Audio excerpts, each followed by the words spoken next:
บายดีนะทุกคนวันนี้ป้านั่งกับจิมาผ้าพัดอันเห็ดเฟืองกินเนาะมีเห็ดเฟืองมีต้นหอมมีผักบัวมีกระเทียมมีหัวใหญ่เนาะแล้วมีน้ำมันมีน้ำตาลมีซีอิ๊วขาวมีผงปรุงรสมีซอสหอยเนาะนะฟังคนนั่งสิมาผ้าพัดกินน้ำกันเนาะมาเห็ดน้ำกันเนาะ เอากระใส่เตาฟืนเนาะเตาฟืนกับไปยัดไปลายฟืนเท่ากับไปเก็บเอาไม้เองเนาะเก็บมาแต่สวนใส่น้ำมันลงไปหมูยังหมูหอน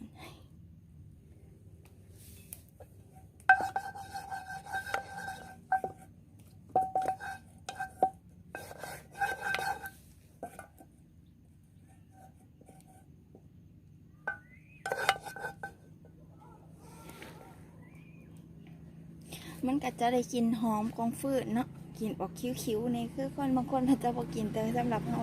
อันใดก็ได้เนาะแต่ว่าประหยัดเงินในถุงของเราค่ะคือต้องการใส่กระเทียมลงไป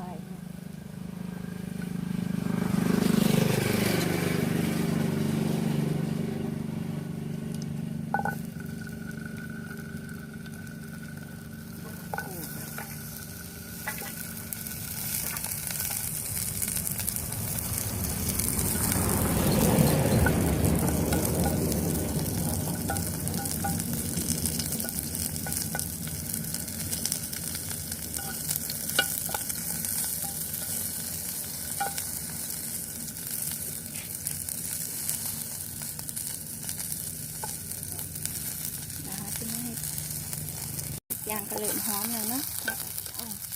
เย็ดมาใส่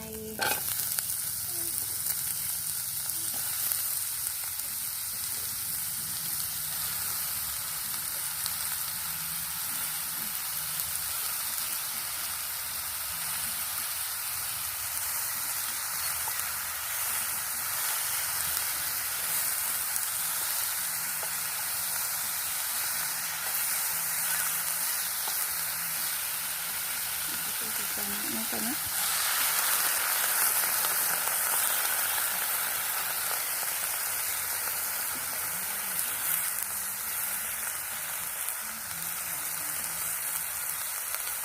เอาที่ใส่เครื่องปรุงในตอนนี้ได้นะเอาทุกอย่างไม่เสร็จตรงนี้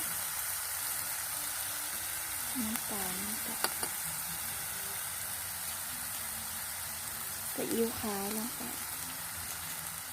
เครื่องปรุงรสใส่ซอสหอยใส่ลงไปนะ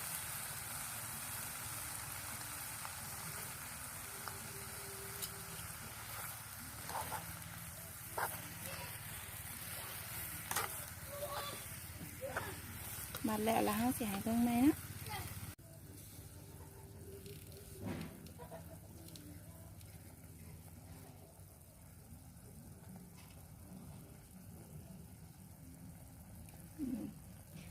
ก็เลยบด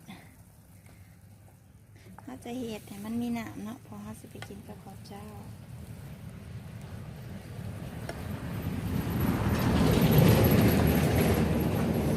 กินแบบง่ายๆมีอย่างก็กินเนาะอันนี้เขาซื้อเห็ดเฟืองน้ำเพิ่นนี่10,000 กีบเนาะ10,000มันก็จะมีดอกบานปนแดงเนาะคันเขาซื้อตรง15มันจะมีแต่ดอกจุ่ม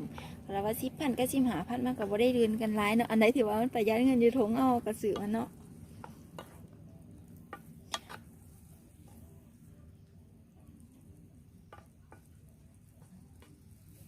เพื่อเขาเห็นให้ลูกใส่เขากินเราจะบ่กินพักที่ว่ามันออกคิ้วๆเขาก็ใส่ลงเลยนะ